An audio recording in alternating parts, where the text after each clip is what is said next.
Selamat datang di modul COVID. Kali ini kita akan membahas prevention dari COVID-19, baik dari pola hidup sehat maupun dari nutrisi, dan juga suplemen yang digadang-gadang bisa menjadi prevensi COVID-19. Seperti apa? Mari kita simak bersama dengan saya, Dr. Anet D. Arkom, dan juga dengan Dr. Matuha Rosmanti. Seperti yang kita ketahui bersama bahwa belum ada vaksin untuk COVID-19, ya. Baru di in vivo, dan itu juga menunjukkan hasil yang positif, namun masih harus menunggu clinical trial untuk dapat mendapatkan vaksin COVID-19. Ya. Dan cara yang terbaik untuk prevent kita dari COVID-19 ini adalah dengan mencegah terekspos atau terpapar virus ini. Bagaimana caranya? Kita simak sama-sama. Virus ini menyebar dari orang per orang, sehingga kita harus menghindari close contact, ya. Jadi hindari berdekatan. Kalaupun kita harus berhubungan dengan orang lain, gunakan jarak minimal, ya, sekitar 1-2 meter, ya. Dan virus ini menyebar dari droplets, ya, ketika seseorang batuk, bersin, atau bahkan bicara langsung. Jadi kalau tidak bicara langsung, insya Allah tidak apa-apa. Tapi tetap jangan berdekatan, ya. Kemudian droplet ini dapat menyebar, misalnya ketika seseorang berbicara, dia dapat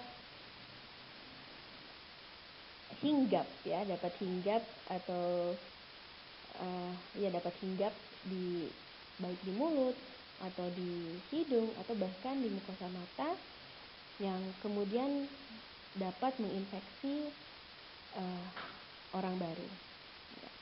Dan juga yang paling penting, COVID-19 ini tidak semua orang mempunyai gejala. Banyak orang adalah hidden carrier, dan COVID-19 dapat disebarkan oleh orang-orang yang tidak mempunyai gejala. Ya, jika orangnya kuat, maka tidak akan ada gejala lain. Namun ketika dia tersebar pada orang yang mempunyai faktor resiko, hati-hati, mungkin orang tersebut akan sakit, ya. Dan kita tidak paham apakah gejalanya akan gejala sakit ringan saja atau bahkan berat, dan mungkin bisa meninggal dunia. Sehingga jagalah orang di sekitar kita. Oke. Selain social distancing atau physical distancing, bersihkan tangan kita sesering mungkin, ya. Gunakan air mengalir dan juga sabun setidaknya 20 detik, ya. Ada yang bilang 40 detik, 60 detik, namun setidaknya 20 detik. Jika tidak ada air dan sabun, gunakan hand sanitizer yang mengandung setidaknya 60% alkohol, ya. Gunakan secara menyeluruh dan tunggu hingga kering. Dan hindari untuk memegang wajah, ya, baik mata, hidung, mulut, atau wajah dengan tangan yang kotor. Ya, ini adalah cara cuci tangan, ya, 6 langkah cuci tangan yang bisa dilakukan selama 60 detik. Yang pertama, basahi tangan dengan air tentunya, kemudian beri sabun, usap dan gosok dimulai dari telapak tangan, kedua telapak tangan, kemudian dilanjutkan dengan kedua punggung tangan, sela-sela jari, kemudian ujung jari, dan kemudian dilanjutkan dengan ibu jari, ya. Saya yakin teman-teman sudah paham.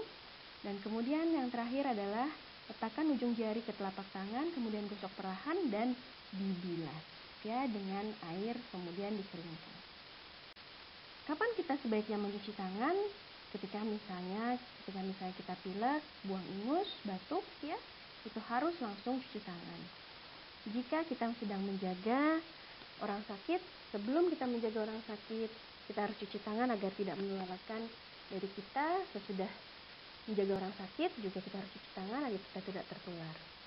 Kemudian jika ada luka, kita harus merawat luka, maka cuci tangan sebelum atau sesudah merawat luka. Kemudian untuk adik-adik yang masak, sebelum, selama, dan setelah mengolah makanan, kita harus cuci tangan sering-sering, ya. Kemudian tentunya sebelum makan, sesudah makan juga. Dan jika kita harus membuang sampah, maka cuci tanganlah. setelah kita menggunakan toilet, buang air besar, buang air kecil, cuci tangan kita juga. Ya, jika yang mempunyai hewan peliharaan, setelah menyentuh hewan peliharaan kita, makanannya dan juga kotoran hewan kita, maka kita harus cuci tangan. Dan yang terakhir, jika ada yang mempunyai adik bayi atau anak bayi atau sedang menjadi babysitter, ketika kita sudah mengganti popok atau adiknya baru dari toilet, kita juga harus mencuci tangan. Kenapa harus menggunakan sabun? Karena sabun dapat merusak virus, ya. Karena kita tahu bahwa sabun dia ada yang terikat dengan air, ada yang takut air. Nah, membran ini akan dapat berikatan, dapat menginterupsi lipid membran dari virus yang kemudian akan membentuk por dan akan merusak virus, ya. Dan juga sabun ini dapat mengikat fragmen-fragmen dari virus tersebut yang akan dapat dibersihkan menggunakan air. Makanya penting sekali cuci tangan menggunakan sabun. Hindari kontak langsung, ya, dengan orang yang sakit, kemudian dengan orang lain yang kita tidak tahu dia sakit atau tidak, bisa jadi dia hidden carrier. Dan jika harus bekerja, bekerja di rumah. Jika harus pergi dan tetapkan physical distancing. Ya, lindungi orang-orang di sekeliling Anda. Jika kita memang harus keluar, maka gunakanlah masker yang dapat menutup hidung dan juga mulut, ya. Walaupun kita tidak merasa sakit, tidak bergejala, tapi kita bisa menjadi hidden carrier yang dapat menyebarkan virus COVID-19.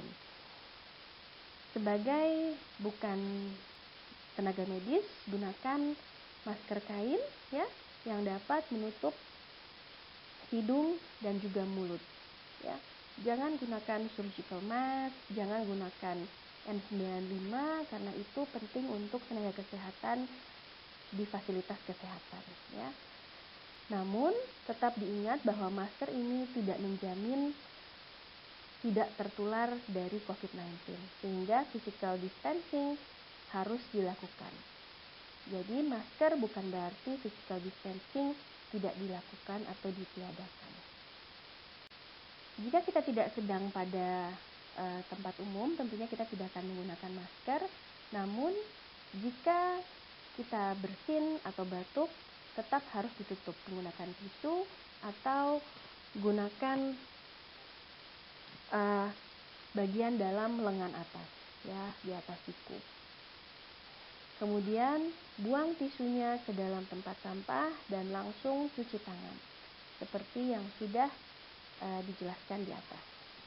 Yang terakhir, bersihkan dan juga desinfektan permukaan yang sering disentuh, ya, seperti misalnya handle pintu, telepon, ya, handphone, kemudian juga meja makan, ya, pokoknya yang sering disentuh, ya. Kalau misalnya surface-nya dirty, bersihkan dulu menggunakan air sabun, baru didisinfektan. Desinfektan yang biasa digunakan adalah diluted bleach, ya, misalnya seperti Clorox atau misalnya Baclean yang sudah didilute, ada kisaran sekitar 0,1%. Kemudian atau bisa menggunakan alkohol 70%. Ingat, hanya permukaan yang didisinfektan, bukan manusianya, ya. Karena kenapa tidak manusianya, bisa jadi merusak mukosa dan kita tidak tahu, belum paham efek yang ditimbulkan pada manusia untuk desinfektan secara terus-menerus.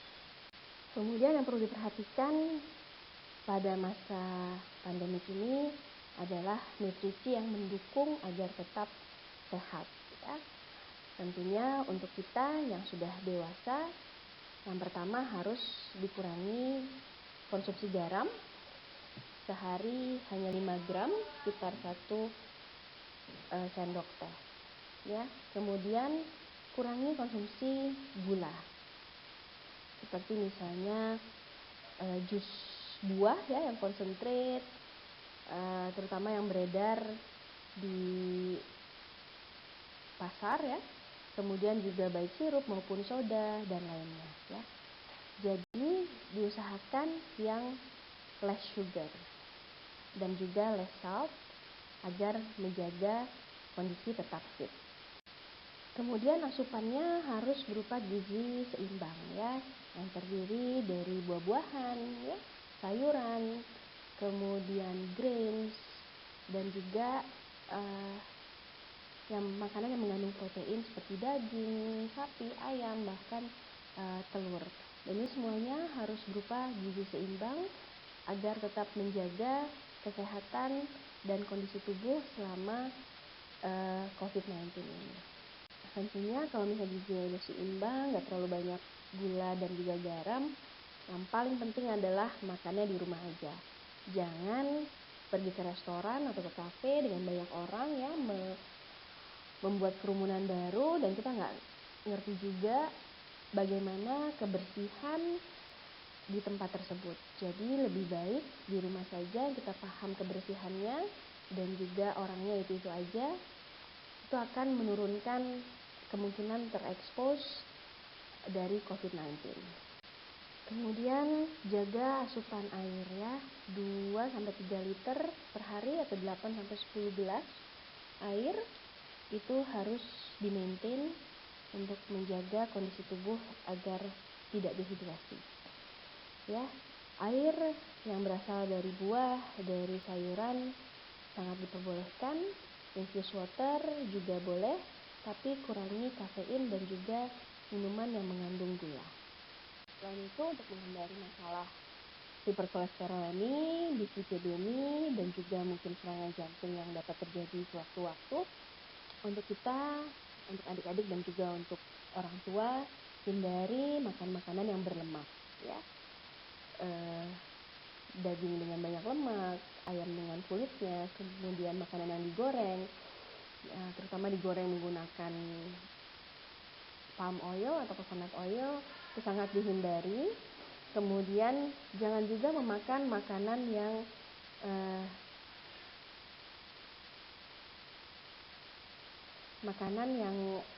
siap saji, ya, frozen food, kemudian seperti nugget atau salami dan lain-lain, itu juga dikurangi. Lebih baik perbanyak makanan yang mengandung lemak tidak jenuh. Apalagi di Surabaya ini banyak sekali ikan ya, lebih mudah mendapatkan ikan, konsumsi ikan segar. Ya, jangan ikan asap juga. Ya, kemudian avocado, alpukat ya, namun sekarang sudah nggak terlalu musim lagi. Buah di Surabaya banyak sekali. Ya, dan harganya pun terjangkau. Kemudian gunakan minyak jika harus menumis atau memanggang, minyak yang mengandung lemak tidak jenuh, baik sunflower, olive oil ya, atau bahkan minyak kedelai. Ada banyak informasi yang masih diragukan kebenarannya atau bahkan dasar ilmiahnya di tengah wabah corona ini, yang membuat masyarakat menjadi berlomba-lomba untuk mempergunakan apa yang diklaim bahwa dapat mencegah corona. Yang pertama adalah penggunaan vitamin C atau ascorbic acid ya. Jadi sebenarnya kita ketahui bahwa vitamin C ini dimulai digunakan di Wuhan ya, sebagai salah satu manajemen dari COVID-19, dan kemudian diadopsi oleh banyak negara, juga Indonesia. Namun sebenarnya tidak ada scientific evidence yang mendasari penggunaan vitamin C atau ascorbic acid untuk infeksi COVID-19. Clinical trialnya sendiri untuk penggunaan vitamin C dosis tinggi baru merekrut dimulai tanggal 11 Februari 2020 dan sampai sekarang belum ada hasil yang diumumkan. Itu untuk manajemen ya, untuk manajemen dari COVID-19. Apalagi untuk prevensi. Prevensi belum ada scientific evidence yang mendukung untuk ini. Vitamin C well established memang untuk kursi ya, tapi belum untuk COVID-19. Ya, apalagi ditambah penggunaan kebutuhan vitamin C pada tubuh manusia itu sekitar 20 mg ya, tidak sampai 1000 mg yang seperti pada pasaran vitamin C. Namun ada satu yang menarik tadi di Amerika sana yang merekrut 167 orang pasien yang di ICU dengan sepsis dan ARDS. Dia dibagi dua, 84 mendapatkan vitamin C 50 mg per kilogram berat badan setiap 6 jam ya, selama 4 hari, dan sisanya mendapatkan placebo. Dilihat primary outcome-nya mulai dari organ failure, kemudian biomarker inflamasi seperti CRP, C-reactive protein, dan juga vascular injury yaitu trombomodulin. Didapatkan bahwa tidak ada perbedaan yang signifikan antara dua kelompok yang mendapatkan vitamin C maupun placebo. Dari sini peneliti tersebut menyimpulkan bahwa kemungkinan tidak ada efek ya vitamin C pada sepsis dan ARDS. Bisa jadi karena dosisnya terlalu rendah, atau bisa jadi juga karena stage sepsisnya yang masih terlalu awal. Selanjutnya adalah yang banyak diklaim mengenai kunyit, kemudian jahe, dan juga temulawak. Jadi sebenarnya tidak ada evidence untuk COVID-19 dari 3 herbal ini, maupun belum ada clinical trial-nya. Ada sebuah studi in silico, ya, jadi dia hanya pemodelan, tidak in vitro maupun belum sampai in vitro, belum sampai in vivo, bahwa kurkumin yang terkandung pada kunyit dan temulawak dan juga gingerol yang tergantung pada jahe itu mungkin membawa manfaat karena dia bisa berikatan langsung. Namun studi ini masih belum didukung oleh penelitian baik in vitro, in vivo, bahkan clinical trial. Ya, namun yang well established adalah kurkumin dan gingerol itu adalah antiinflamasi pada beberapa model penyakit, seperti misalnya pada nyeri, pada hipertensi, ya, baik pada in vitro maupun in vivo pada hewan. Dan juga diketahui bahwa kedua komponen ini adalah bisa menjadi anti tumor dan anti kanker. Tapi sekali lagi belum ada bukti yang mendukung penggunaan turmeric dan ginger pada COVID-19. Kemudian mengenai nitric oxide atau NO yang kita ketahui bahwa setiap bulan yang lalu kayaknya sudah mengklaim bahwa ada suplemen NO yang bisa menangkal COVID atau sebagai anti COVID. Namun ternyata belum ada evidence nitric oxide baik yang dikonsumsi maupun inhalasi sebagai bagian dari manajemen maupun prevensi untuk COVID-19. Clinical trial sendiri baru dimulai tanggal 2 Maret kemarin mengenai inhalasi nitric oxide pada pasien COVID. Ya, jadi untuk manajemen bukan untuk sebagai preventif. Walaupun sebenarnya nitric oxide kita ketahui bahwa dia bisa meningkatkan blood flow ya, aliran darah pada paru-paru sehingga nanti kita bisa mendapatkan lebih banyak oksigen ya, dan oksigennya bisa lebih banyak beredar di luar pembuluh darah. Selain itu, nitric oxide juga diketahui mempunyai aktivitas antimikrobial dan antiviral di in vitro.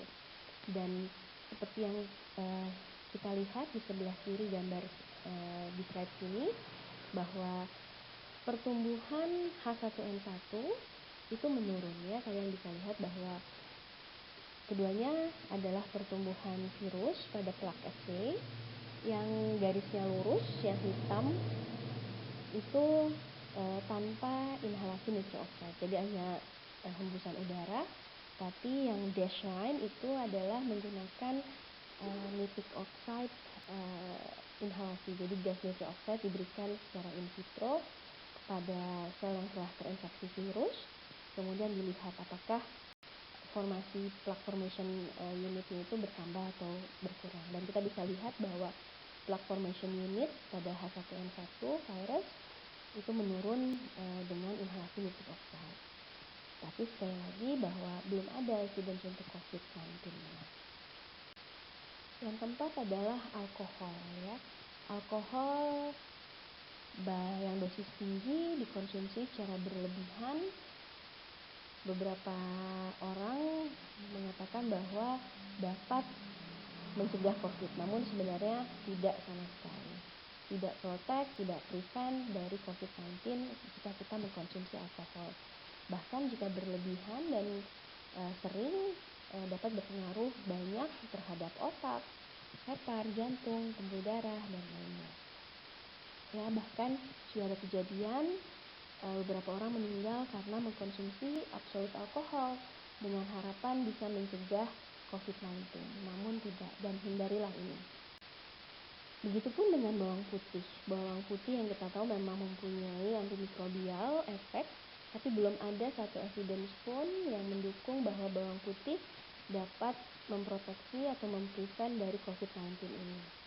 Ya, silahkan konsumsi bawang putih, tidak usah berlebihan karena belum ada studi apapun mengenai kegunaan garlic pada COVID-19. Kemudian yang sedang hangat-hangatnya adalah sinar matahari dan juga vitamin D. Awal-awal outbreak kita disinyalir bahwa COVID-19 tidak bisa menyerang atau tidak bisa hidup pada negara dengan suhu yang tinggi ya.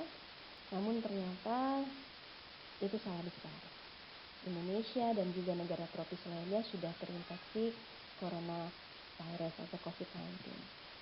Ya, jadi sinar matahari dan juga panas tidak berpengaruh sebagai preventif bagi COVID-19. Yang pasti harus tetap menjaga jangan menyentuh muka, cuci tangan ya, dan juga diam di rumah aja.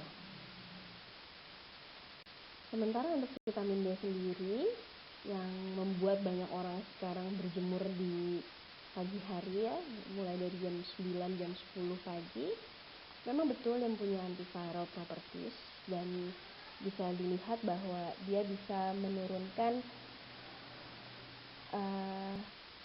kopi dari rhinovirus dengan konsentrasi 10 pangkat minus 7 molar vitamin D.